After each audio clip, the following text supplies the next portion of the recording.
Montréal est encore pour l'instant une métropole nord-américaine reconnue pour son abordabilité résidentielle qui attire étudiants, artistes, entreprises et investisseurs de partout dans le monde.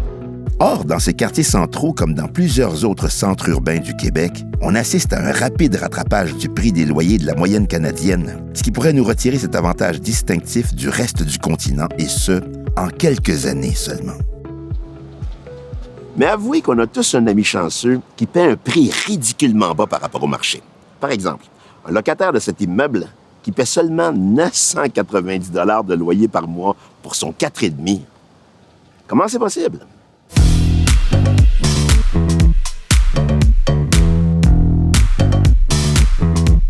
Ce bâtiment, les terrasses de l'Hibiscus, appartient à Interloge, un organisme à but non lucratif d'habitation.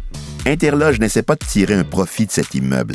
Alors il fixe des loyers qui ne couvrent que les coûts d'exploitation de l'immeuble, comme le chauffage de l'eau, l'électricité, les taxes, les versements hypothécaires, l'entretien et les services particuliers aux locataires. Alors qu'un condo locatif, quant à lui, couvre tous ses frais d'exploitation en plus d'ajouter un montant qui constitue un profit pour le propriétaire qui souhaite évidemment maximiser son retour sur investissement. Bien que l'objectif de vouloir acheter pour louer et faire retour sur investissement soit louable, apprenez-vous, le phénomène qu'il produit à grande échelle est une flambée des prix pour les locataires quand l'offre de logement est limitée, comme présentement. Partout dans la province, les prix des loyers montent en flèche et à Montréal, ils ont augmenté de 10 % par rapport à l'an dernier. Revenons maintenant au logement à but non lucratif. Comment ça marche?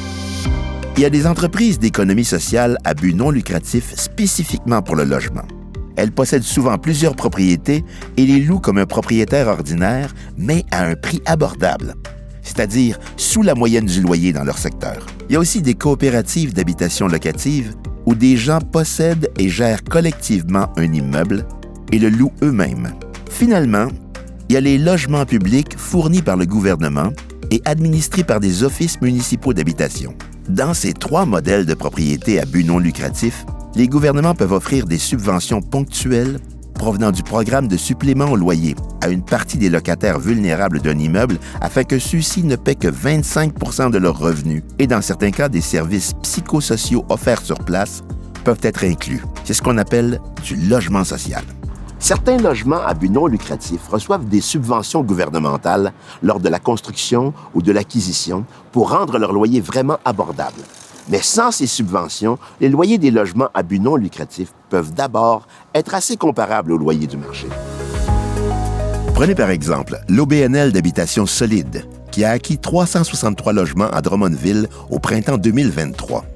Il charge 689 $ par mois pour un 2 chambres à coucher, ce qui est assez près du marché actuel dans ce secteur. Mais le pari est le suivant. C'est le temps qui fera en sorte que ces logements deviennent de plus en plus abordables, tandis que les prix des loyers à but lucratif, eux, suivent les hausses plus rapides du marché dans leur secteur. Bien sûr, les coûts initiaux d'acquisition du terrain et de construction du bâtiment sont soumis au prix du marché actuel. Par contre, une fois que l'hypothèque est remboursée, le prix du loyer est resté sensiblement le même plusieurs années plus tard.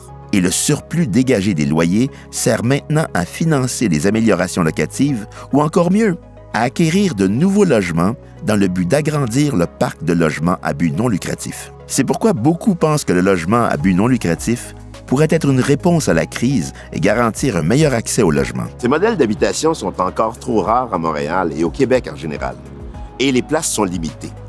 Sommes-nous contraints d'attendre de trouver la perle rare et de devenir l'ami chanceux qui paye un loyer abordable?